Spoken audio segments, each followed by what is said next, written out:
mi gente bella? This is your girl, Amara La Negra, and you're listening to Exactly Amara. This is a production of iHeart Radio. I am so excited because today we have a special guest. I have been a fan of him my whole life. I have looked up to him my whole life, and I'll tell you all about it. But to start off, just to give you some heads up of what today is about. Today we're talking about how TV has evolved, especially para la comunidad latina. How has TV evolved? How has it changed? What changes should we see on Latin TV? What are the things that we feel that are like the I would say personally, I feel like there's this prototype of what Latin TV is. Automatically, they assume that everything's about soap operas and drama and this and that. And it's like TV in the Latino community has done well. I still feel that there's some changes that need to be done. And who better than him? Because he's been doing it for the longest time. He's also an Afro-Latino. Let me see if you can guess. He's also an Afro-Latino. He's Dominican. Oh. He works on Latin TV. Yes. Es morenito. He has a really famous, well, he's been on TV forever, and he has a famous slogan that says, "Que bien!" Do you know who it is? Well, before I bring him in, I have to bring in my co-host, Stevie Nunes. Oh my God, I'm so excited. Being Dominican, this is such an honor. Is having you and this guest on the same show. This is going to be a great show. Please fasten your seatbelts. Believe it or not, we were able to get him exclusively VIP because he's super busy. He has so much work going on right now. Pero con nosotros hoy tenemos a Tony de Andrade. ¡Qué bien! ¡Qué bien! You what know a what? great presentation. I feel shy. Me siento así como Ay, por que no me lo favor. merezco. Pero mira, lo bello de iHeart es que iHeart decidió sacar esta nueva raíz que es My Cultura Network, Nice. donde permite que nosotros hablemos un poquito de español, que seamos Spanglish para la comunidad. Cool. I like that. Para la comunidad, o sea, lo hacemos en Spanglish. Si te sale un chin de inglés, usted mete ahí su inglés. Let's do it. Y si no, lo hacemos en español. It's all good. Pero long story short, for those that may not know of you, los que no conocen de Tony de Andrade, que I don't know how you don't know, ¿cuántos años tú tienes en la televisión? ¿Cómo comenzaste tú en los medios del entretenimiento y todo lo demás? A ver, danos un poquito sobre ti.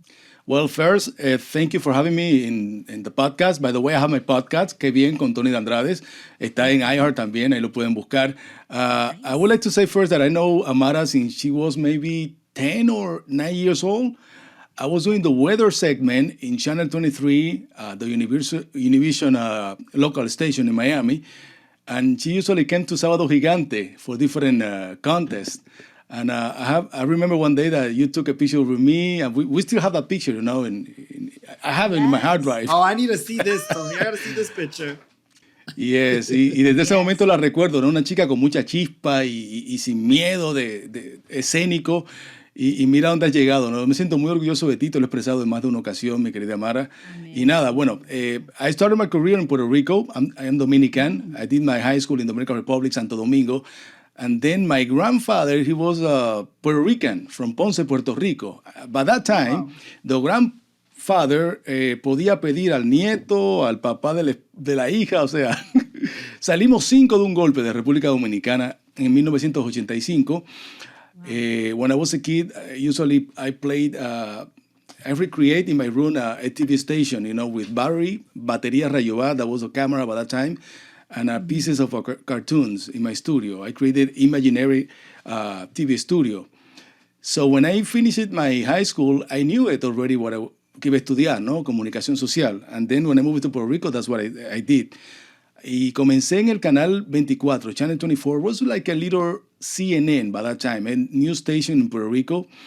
I remember that María Celeste Raraz started in that station, Lourdes del Río started in that station, and me, I started as an editor. That's why, till now, I do my own editing. Of everything that you see on TV, on my report, I do the editing. I work now with Adobe, with Final Cut, and Avid. But by that time, I was editing in three-quarter. Era una máquina grandota con un cassette grandísimo así. Era una forma muy mágica de editar. Y así comencé mi carrera en la parte técnica. Por eso respeto mucho la imagen y el sonido y trato de que todo lo que yo presente en televisión tenga buena calidad de imagen y de sonido también. O sea, Tú puedes tener una muy buena entrevista, pero si el audio está fatal, eso a mí me enferma, ¿no? Y yo amo esta profesión desde que era un chamaco, desde niño, since I was a kid. Wow, la verdad es que eres digno de admirar. Siempre recuerdo y sabes que de paso de ser artista y todo lo demás, soy activista.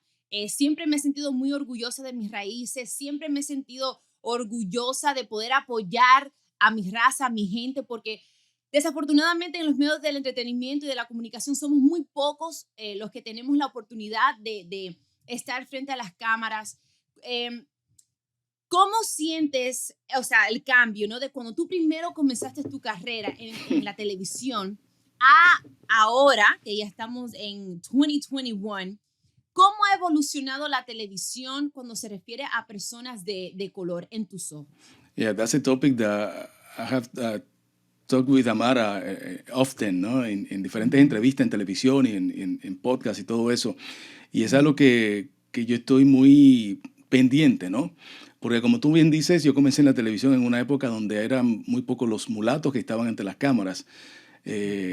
Y agradezco esa oportunidad que me dieron porque se fueron abriendo brechas para que sigan entrando más talentos de nuestro color, ¿no? Del color de la noche, este color tan chulo que es el que tenemos nosotros.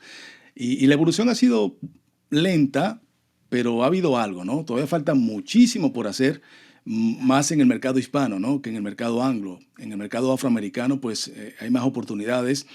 Ellos han batallado más y han ganado muchas batallas. A nosotros todavía nos falta un gran terreno por el cual seguir avanzando. Y si nos vamos a Latinoamérica, es peor aún la situación.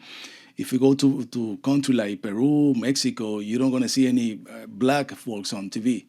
If you see a soap opera in those countries, they usually choose the black actors as sirvientes, papeles muy pequeños y no protagónicos, ¿no? Y eso es algo que yo siempre pues he estado luchando, y igual que tú, Amara, también pues tenemos eco en nuestras voces, y es importante hablar, y que esa voz se escuche. Pero sí, o sea, todavía falta mucho camino que recorrer en este tema. Yo siempre hablo de lo mucho que, por ejemplo, en el ámbito de la música, siempre he sido muy honesta y he dicho que Celia Cruz fue una de mis inspiraciones más grandes, y bueno, siempre la he elevado, igual como han habido mucho, inclusive Johnny Ventura, que desafortunadamente, he passed away not too long ago. I always spoke about how much I admired him. Believe it or not, through your work ethic, your professionalism, through who you are and the way that you present yourself to the world, you have inspired so many women and men that want to be in the news, that want to be in journalism. Si tú pudieses darle algunas palabras de motivación, inspiración a aquellos chicos que dicen, cónchale, si Tony de Andrade, siendo un hombre moreno, pero preparado, educado, porque él se ha bajado, o sea, él está donde está, no porque se lo han regalado, sino porque se lo ha ganado. Si yo veo a Tony de Andrade ahí, ¿qué tuviera que hacer yo? ¿Existe la posibilidad de que algún día yo también pueda ser como él? ¿Qué palabras de aliento le pudieses dar? When I go to my country, Dominican Republic, I see a lot of Tony in the street. Kids that like, this profession, and they ask me, hey man, you're my motivation, I want to be like you. Y yo les respondo de que sigan insistiendo, porque lo que pasa es que al no ver muchos afrolatinos en la televisión, el afrolatino que le pudiera interesar esta profesión dice, ¿para qué lo voy a estudiar si no veo oportunidades? Y yo creo que esa no es la forma de pensar. Si te gusta, hazlo, prepárate, bien preparado, y echa el pleito, o sea, porque tanto se insiste que se logran las oportunidades. Y ese es mi consejo, ¿no? Persistencia, insistencia y preparación. Y creo que y unión también, tenemos que unirnos. Mientras más somos, más oportunidades vamos a abrir para que las futuras generaciones, para que los hijos de Amara, cuando lo tenga, para que mis hijos también, que tienen ciertos rasgos pues afros, vean que sí se puede lograr una profesión, tanto en el cine, en el periodismo, en cualquier rama de este maravilloso mundo de las comunicaciones. Hablando de la República Dominicana, que la queremos. I love my country, let me tell you. El plátano. Me too. That was the first time I ever seen an Afro-Latina on TV was when we were speaking about Joni Ventura, was when she was covering all the events that were happening. I was like, wow, a Dominican on TV, que chula. I mean, I know there's some in the States, but how is television different in the States opposed to Dominican Republic? Y hablaste de Puerto Rico, I'm Dominican Rican too. ¿Cuál es la diferencia for you as a, Bueno, mucha. You talking about the quality or the inclusion? Bueno, no, en general, la calidad, in general? los conceptos televisivos que yo sé que en un momento dado Absolutely. tú has sido muy honesto y has dicho cómo te sientes de la calidad del concepto. No es que el talento no esté, pero hay cosas que se pudieran pulir un poquito más, ¿no? Seguro, yo me he metido en algunos problemitas por hablar lo que siento cuando me preguntan. Yo soy periodista y yo cuando hago preguntas me gusta que me respondan, por eso cuando me hacen preguntas yo respondo, ¿no? Y respondo honestamente. Y una vez me preguntaron cuál era mi opinión sobre la televisión dominicana y yo las palabras textuales que dije, hay programas buenos y hay otros que me dan pena ajena, usé ese término. Y eso se fue tergiversando y cambiando y después dijeron no, que yo estaba diciendo que la televisión no servía ya y todo eso. Lo que pasa es que yo vengo de una influencia que eran los años 80 en la República Dominicana, cuando se hacía muy buena televisión. Estaba un Jackie Núñez del Risco, Freddy Verasgoico, el Show del Mediodía, programas de noche, programas de gente que estaba muy bien preparada y que te educaban. Jackie tenía un segmento que se llamaba Jackie trae cultura con sabrosura, que era orígenes de palabras y de costumbres, y uno que no tenía, en esa época yo no tenía aparatos electrónicos para jugar, sino era todo muy orgánico. Mi entretención era la televisión y esa forma de hablar de esa persona me motivaban a querer hablar como ellos y esa fue mi influencia. Entonces yo creo que eso ha habido pues una decadencia en la República Dominicana. Ya cualquiera persona con cierta relación pues se para frente de una cámara y tiene un programa de televisión. Y lamentablemente en nuestros campos hay niños que sí todavía toman la televisión como una forma de educarse y de hablar.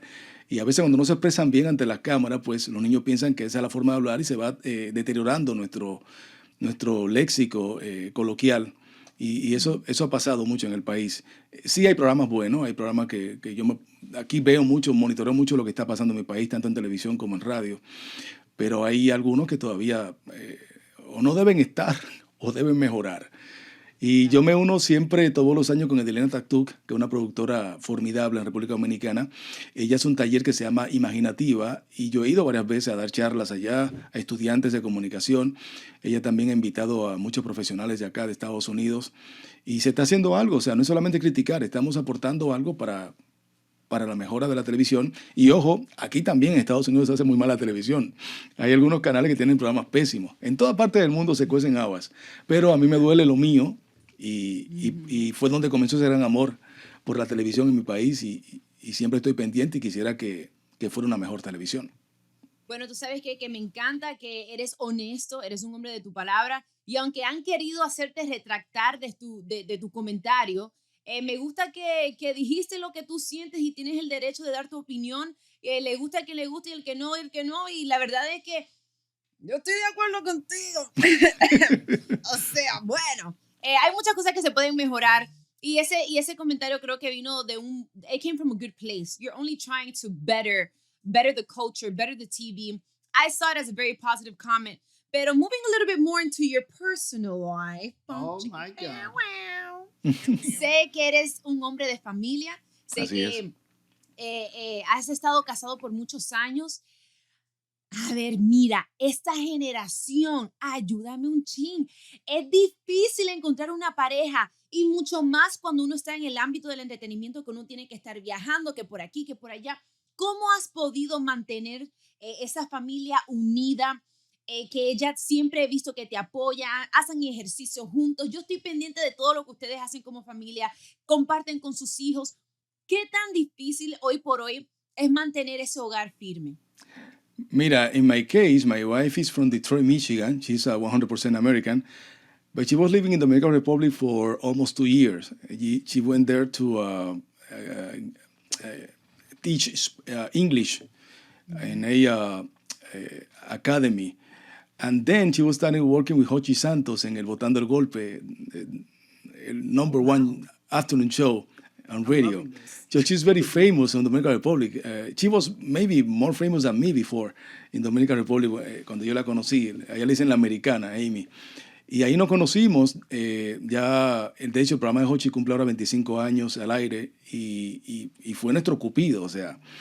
Ella también es periodista, ella estudió literatura en Michigan y aquí es la editora de Miami.com, el website del periódico el Miami Herald. O sea que hay muchas cosas en común en nuestras vidas, ¿no? En nuestra profesión. Aquí tengo mi estudio en mi casa, donde estoy ahorita hablando con ustedes. Ella ahorita está trabajando en su estudio aquí en la casa también. O sea que esto parece un newsroom. Prácticamente lunes a viernes, ¿no? Y a veces los fines de semana también tenemos que trabajar. Pero yo creo que contestando tu pregunta es cuestión de comunicación, ¿no? Y en nuestro caso, que somos de culturas diferentes, tengo la suerte de que a mi esposa le encanta la cultura dominicana, la conoce muy bien. Y yo he vivido aquí por tantos años en Estados Unidos, conozco muchos estados, he visitado muchos lugares de este país, o sea, que conozco muy bien su cultura. Y comunicación, o sea, no es todo color de rosa, ha habido momentos complicados, como en toda pareja, ¿no? Pero son más los momentos felices que los bemoles. Claro. That is so awesome. Yo quisiera algún día también, ¿verdad, Stevie? To be married and have children and be like, así como que that bond that they have together, that they support each other, they understand each other's I careers. just think it's awesome. That's awesome. That Sí, it's so yo no creo que tú no le interracial like estás, that. o sea, I mean, no, even for our listeners right now, we have a lot of Caucasian listeners. And y no es por falta de pretendientes, Amara, porque yo sé que tú tienes muchos pretendientes. Bueno, tengo No te hagas. pretendientes, pero es un poquito difícil porque ya cuando una cosa es como dicen, una cosa es llamar al diablo y otra es verla llegar. Ya cuando ven que uno tiene que estar en la viajadera, que la cosa se pone un poquito complicada, it's a little bit hard. But CB, you know what? I think I am so honored to have Tony today with us. Estamos celebrando el mes de la hispanidad. I thought that it was so important for us to have him because he's such a great representation of not just a Dominican man, a Black man, a Latino man. Overall, I just think he does such a great job. And I know that he has to go because he's super busy. We only have him for a little bit of time, which I've been so grateful to have him. Pero I just want to ask him really quick, ¿cómo celebras tú el mes de la hispanidad? Mira, yo creo que la hispanidad hay que celebrarla los 12 meses del año. O sea, hay que pregonar, hay que destacar, hay que sentirse orgulloso de lo que somos, ¿no? Pero quizás resaltando un poco más este mes de octubre, ¿no? No hay nada en particular así en especial. Quizás hacemos más entrevistas alusivas al tema, hacemos algunos posts alusivos también a la hispanidad, pero nosotros que vivimos aquí en este país, que ha sido una gran nación y que nos ha abierto las puertas a muchos inmigrantes y hemos logrado el sueño americano, porque yo sí puedo poner el cuño de que sí he vivido y estoy viviendo el sueño americano, amo esta gran nación. Como hispano me siento muy orgulloso, ¿no? Y que tengamos cadenas, estaciones, que se pueda hablar nuestro idioma y que mis hijos sean bilingües. Eso es lo que no tiene precio. Así que me siento muy orgulloso de mis orígenes y hay que resaltar en cada momento, no solamente en el mes de octubre, el mes de la hispanidad, de que somos hispanos y que nos sentimos muy orgullosos de serlo. Wow. That is the cherry on the topic. I loved it. We're so honored to have you, Tony. Thank you so much for being an inspiration to so many Latinos, to so many Latinx, for this new generation. Believe it or not, you are inspiring. You are iconic. Very. You are a living legend. Believe it or not, yes, you are. And it has been an honor for us to have you, and it's an honor for me to consider you my friend. Así que muchísimas gracias de corazón. My brother, ya lo sabe. Tu hermano mayor. Oye, quiero también recordarles de que busquen mi podcast. Está también en iHeart Radio. En la aplicación. Hey, tell us about your podcast. I didn't want you to leave without telling me. Tell me about your podcast. Se llama Qué bien con Tony de Andrade, The Podcast. Ahí ya tengo como unos 17 episodios. Pongo episodios nuevos cada jueves. Y está muy interesante, son conversaciones, pláticas. De hecho, tengo una con Amara tocando el tópico de los afrolatinos y las vicisitudes que han pasado. Tengo una con Amara, con Kalimba y con Chucky Town, que está muy interesante, lo pueden buscar. Así que ya saben, Qué bien con Tony de Andrade ese podcast.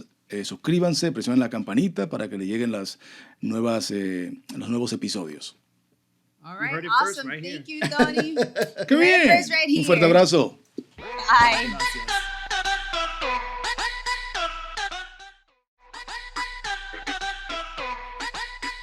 OMG. OMG, Stevie. It was, let me tell you something. I am such a fan of Tony de Andrade's.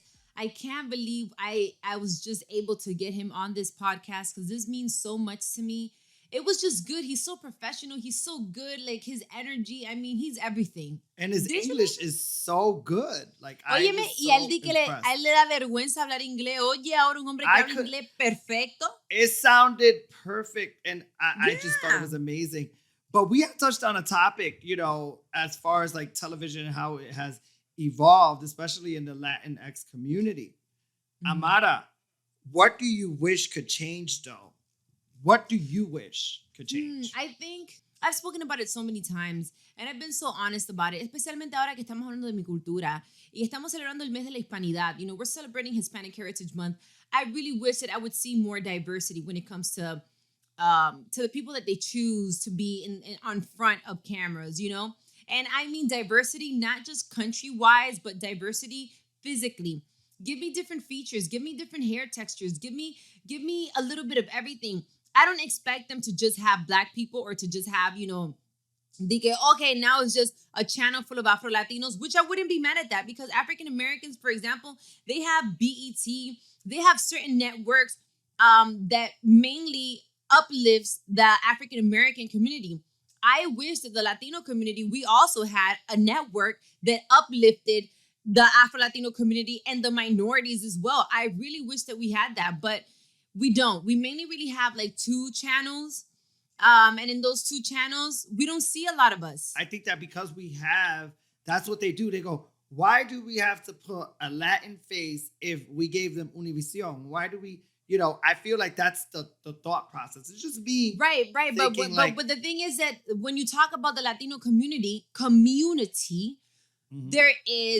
There's this error, there's this concept for a lot of Americans that when you talk about Latinos, you talk about Mexicans, or you may talk about people from Central America.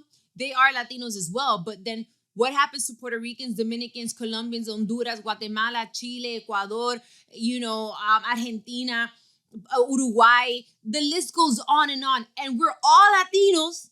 We all have different cultures. We all listen to different music. We all have different language. Like we speak differently, like, but we're all Latinos. So it's hard when you try to squeeze this whole, you know, world of countries into like 5 people that represent what the Latino community looks like. And it's so sad because all the other, like the Puerto Ricans, the Dominicans, they are the ones that are giving ratings to these networks, and I kind of feel like I do always see the same thing. And I feel like it has evolved, but in the 90s, it was only one particular race that I used to see all the time. And right. It was like, I love that we have diversity now. I love that because y todavía we don't have fair, that much. because if my whole Puerto Rican community is watching and my whole Dominican community is watching, why do we have somebody that looks like us that represent? You know what I mean? Because we don't like it that NBC or all these American, you know, which are just English-based networks, we don't like it that they don't have us on there, but then we do the same thing to our people. You know what I mean? But I feel like it has evolved throughout the years. I don't feel that it has evolved too much, to be honest. That's all right, keep it real. Exactly. I don't feel that it has evolved too much. And that's why we had a guest like Tony de Andrade, who's been on TV for like, I would say 20 plus years. And he's one out of very few. And it's like, it still continues to be unfair to me when we continue to see soap operas, when we continue to see magazine covers, when we continue to see series, when we continue to see so many things that they still financially benefit from the Afro-Latino community. They still benefit from the Black Latinos, but they still won't give up more opportunities. Come on.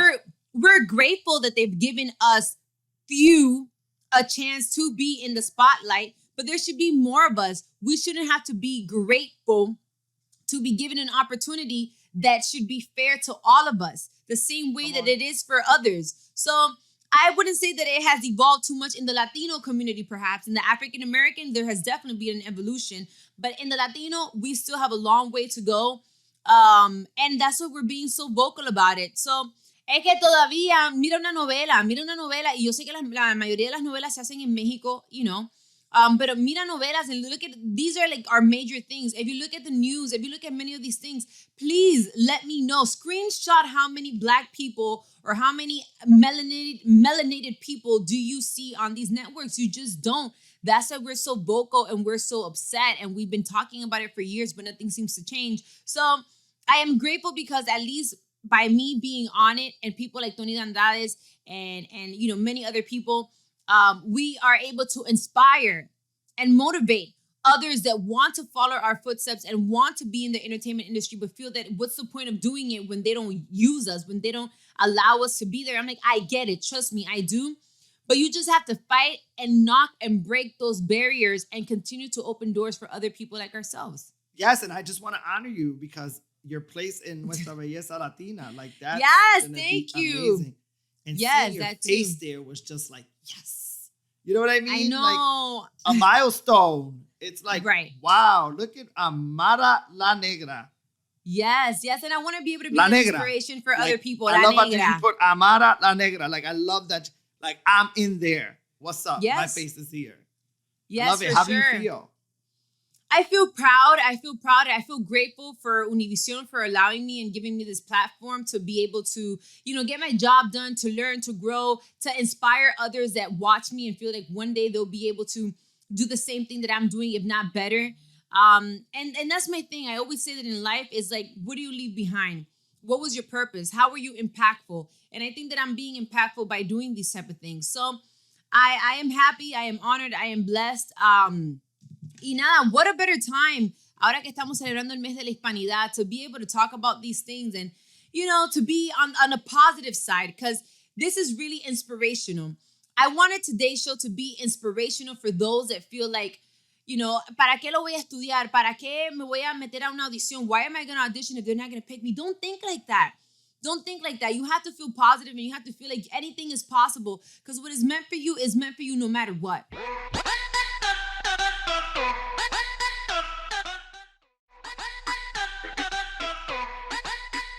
So speaking of representation, Latino representation, I feel like when the networks, like these are being seen in America, and honestly, what I would love to see is more bilingual. I'm not trying to cancel the Spanish language, but there is a lot of the kids that are still proud to be Latino, but they don't understand, and I don't want them to lose the culture. You know what I mean? And there's a lot of people that are Spanish that are like me, that are urban. Yo soy bien urbano. I mean, sometimes I could be like classy, but that'll be clatchet. You know what I mean? And it's almost like there's you have to be a certain way so that you could be successful. As a lot of times, and I'm going to give myself as a example, like in the Spanish, radio industry or TV industry, just because my Spanish is not like, bueno, aquí estamos. Like they don't give us the opportunity, but that's not really the realness of America. Real Latinx children, second generation, third generation, they are like me. Where we speak English and Spanish. I don't know, because see, here you and I can debate and you and I can go at it. See, you're pro Spanglish. I'm pro Spanglish because I speak Spanglish all the time. But in my case, I was forced by my mom, not by the industry or anything like that. I was forced by a Latina woman that doesn't speak or didn't speak no English, which forced me to have to learn Spanish. And in my case, my mom wasn't the one that was like, talk to me in English, even though she understood, and I'll answer in Spanish. It was like, si tú no me hablas español, I'm not answering. O sea, si tú no me hablas español, I'm not going to answer. So she forced it on me, and I'm grateful for that, because the fact that she was so persistent on me, it allowed me to be able to diversify and have more opportunities because I am bilingual. However, if you are a part of that Latinx community that you speak Spanglish and you may understand it but can't speak it, or speak it but have an accent, or whatever the case may be, the question to me would be, do you perfect it and make it better, or do you stay in your comfort zone and try to have more opportunities given to you in a space where you don't speak well English or Spanish, you're just stuck in the middle? Well, here's the thing. I get really upset at this because, like, okay, for me, I'm Dominican and Puerto Rican. So el español mío es bien diferente, bien distinto a lo demás. Because sometimes I got to come out with the coño and the carajo, or sometimes I got to say, and it's really difficult. And I remember Cardi talking about this. She talked about being Dominican, being Trinidadian, being, it's like, and then I grew up in the urban areas, right? So I have that urban in me. But then I went to the best schools, thank God. And so I could speak in a certain manner. But I am proud of the people that are like me that could switch it up. Like you, Amara, you do so well at this. You'll be on TV and you're really good at your English and then you're really good with your Spanish. But with myself, it's like, it's not fair that in the industry, especially in the television industry, that they deny people jobs. Do we work to educate? Wait, it's not about being proper. It's not about talking like Billy or speaking a certain type of manner. That's not the topic. It's about knowing how to speak the language. So in my case, my question to you would be, do you put effort into educating yourself and perfecting the language, or do you stay in your comfort zone and ask others to accept you, not knowing one or the other? Well, I love people to accept me for who I am because I don't have the mental capacity to go and learn even more. Yes, you do. I'm a father. I'm doing so many other things in my life. You don't have the time. You don't have the time, but not the mental capacity. I'm going to have to hang out with Mami Ana, and then we're just going to have to hang out for a whole week. Don't say that you don't have the mental capacity. You're smart. You can do it if you want to. What I mean is the mental space. I meant the space in my mental. Sorry. I don't have the space to do anymore. I mean, it's always good to better yourself every day. Yes. But the truth of the matter is, I don't know. I don't have time. And you know what? There's a lot of people like me in the world. So go on exactly, Amara. Of course. And of course there is. But then here's the debate. Here's the question. ¿Tú me entiendes? You are accepted wherever you go. Your family loves you. I accept you. I don't have a problem accepting you. It has nothing to do with acceptance. It's like if you're talking about work or certain jobs or whatever, where they require a certain standard, do you educate yourself? Do you take that time to be like, okay, I need Rosetta Stone so that I can better this, so that I can get this job, so that I could be better? ¿Nos mejoramos o buscamos que nos acepten en otros estándares? So I just think that's what it is. It's like me. My English sometimes is a little messed up. And even though I was born and raised in Miami, and English should be my first language, but it's really not. It's Spanish because that's the first language I learned at home, and I learned English in school with my friends, music, and everything else. Like a lot of kids that come from immigrant parents, you're born in the States, you learn hip hop, and you learn all these other genres, and you learn English and the vibe, the culture through there. And sometimes I speak Spanglish. A cada rato, like right now, in my brain, I can switch it off. Y hablar en español, te hablo en inglés, back and forth. It's an automatic for me. However, sometimes myself, when I mess up, I figure out ways of like, let me Google this. Let me see how you say this. Or, mami, ¿cómo se dice tal palabra? Because I'm trying to figure out ways to better myself. I don't stay in that comfort zone of like, well, I just don't know. So fuck it. Or I'm just going to come up with a word. Because then we're not bettering ourselves. And then when we do that and then we have kids, that's how I personally feel. Please forgive me if I'm wrong. And if I am, educate me, because I'm always open to learning. But then when we have kids, we're unable to educate them and teach them how to maintain the language. And then we go back into this, yo te hablo en inglés or Spanglish, and you answer me in whatever language you want to answer me. It's like, how do we better this? How do we not lose our culture? How do we not lose our Spanish? How do we not lose our cultura, nuestra música? We become so Americanized, because I just had a hot dog for breakfast. But I'm like, we become so Americanized that am I losing a little bit? In America, like I went to school for communications, but they didn't teach me the Spanish side of things. That wasn't right, and you're great at it. It wasn't even English. An option. Like it wasn't an option. When I went through school for communications, they did not teach me anything. So it's like it's self-made, or people that come from other countries, they come here and they get those jobs at Univision and Telemundo. But how about the people that are from here that, I think that maybe they should implement in our school system. Maybe they should implement communications with the Spanish. Because if you're going to have a Spanish-speaking based network, why in our country, why not teach kids that? You know what I mean? I feel like education is key. I would never be mad, because a lot of people feel like when they're upset at someone because they don't know something, they just want to be like, oh, you stupid, and you don't know. Enséñame. Cool. I'm not even mad. Edúcame. If I don't know something, háblame. Mira, Amara, you don't say it like this. I have people tell me all the time. I had the hardest word the other day, and they're like, oh, they were making fun of me. And I was like, don't make fun of me. Enséñame, help me. Because this is the only way I can get better. I hate that, by the way. I hate it when you see someone that's messing up on something and you just stand there and you laugh at them. Don't fucking laugh. What type of friend are you? What type of person are you?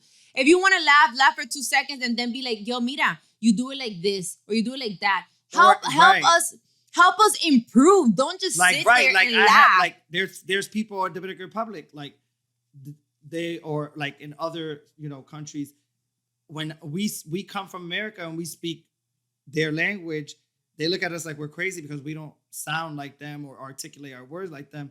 But then in my mind, I was like, try knowing both languages, okay? Because you only know one. Try knowing English and Spanish, okay? And when I'm at the mental space, like when they come here to America, I don't laugh at them. I'm like, vamos hablar. Let me teach one. You give me one word. Like, let's educate each other. And you're right. We need to start uplifting ourselves as a Latinx community instead of laughing at each other because one doesn't speak the way, or thinking that someone is less than or un bruto just because they don't sound a certain way. There are people that have accents that are intelligent, that are doctors. I mean, how many Latinx doctors we have that have an accent, but they get the job done. That does not take away from just because you don't, and the other versus the other side of things, just because you don't speak Spanish properly doesn't mean that you're not a Latino. You know what I mean? So that's just for my brothers. True. It doesn't make you less Latino if you don't know how to speak the language correctly. Of course not. Of course not.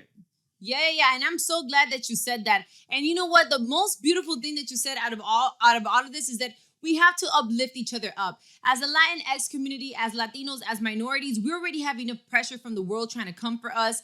We already have enough wars. We already have enough going on right now.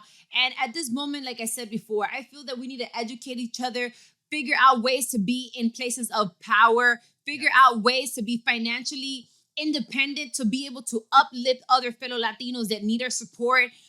If you have a business, hire other Latinos so that we can continue to grow. I'm not saying disregard other races. This has nothing to do. But if you feel like you want to do something that's beneficial to your community, it's figuring out other ways that we can support each other. The same way that happens with a lot of these networks. Let's celebrate Latinos and let's uplift them too in other networks that are not necessarily Latino networks as well. I think it's a little bit unfair that they choose and pick when they want to talk about us, when they want to uplift us, and when and how they want to choose their words to talk about the Latino community. I think that we need to do better. But I really want to end up on a high note because I'm still excited about the fact that we had Tony Andrade on the show today, and that alone was amazing. He really just makes me feel so proud of being Latina, of being Dominicana, of being Black, of being Latina, of being part of the Latinx community. He makes me feel proud. And now that we're celebrating the now that we're celebrating Hispanic Heritage Month, I just want to give props to all the professional people out there that work in the entertainment industry, that work in sports, that work on television, that work in the education system, that work in politics. All these people that are making these real changes in the world. We are so grateful for you. Feel proud of being Latino. Feel proud of being part of the Latinx community. Even like Stevie said, even if you don't speak perfect Spanish, that doesn't make you less Latino. You should feel proud of your heritage and where you come from and your culture and your ancestors and all that great stuff. So I don't know. I feel great to be Latino. And how are you going to celebrate Hispanic Heritage Month, Stevie?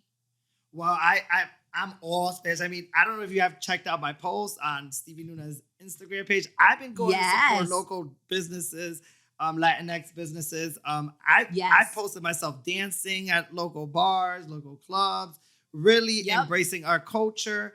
I am just so excited. I mean, this culture I celebrate every day because this is my culture. Esta nuestra cultura. I am a very proud Latino, and wherever I am, I mean, since I was in high school, if you Google Easy Goodwin main event, you'll see that I did this whole Dominican, Puerto Rican Discovery Day, and we were all dancing Kuriquitaca. I had choreography. So I've always been so into our culture, you know. I would definitely say it's true because I've seen it. I've seen you. I've seen the way that you uplift the Latino community, the Puerto Ricans, the Dominicans. Yo te veo on your social media. If you guys don't follow Stevie, go check him out. What's your Instagram? It's Stevie Nunez, SteveYNEZ. Go And we check have him each other. out. We only have each other. Even when I was Yeah. in morning radio, and I didn't see enough Latinos on our getting enough spins, or I used to always be like, come on, you Yeah. need to play this person. Come on, like you're It not is gonna true. have You me used to do that here for me. You as used the to do that token for Latino. me. You're not gonna play none of my. What happened? You used to do that for me, and I was so grateful for that because you always did find ways to support my music.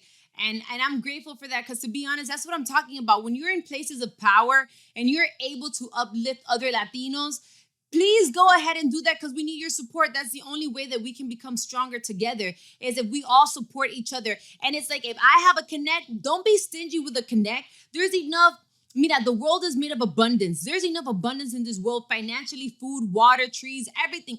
There is enough for all of us. Don't be stingy with the plug. If you know somebody that can help a friend out, be like, look, mira, esto te conviene a ti. This is good for you. Spread it out so that we can continue to grow. And by the way, if you haven't followed me yet, go follow me at Amara La Negra ALN.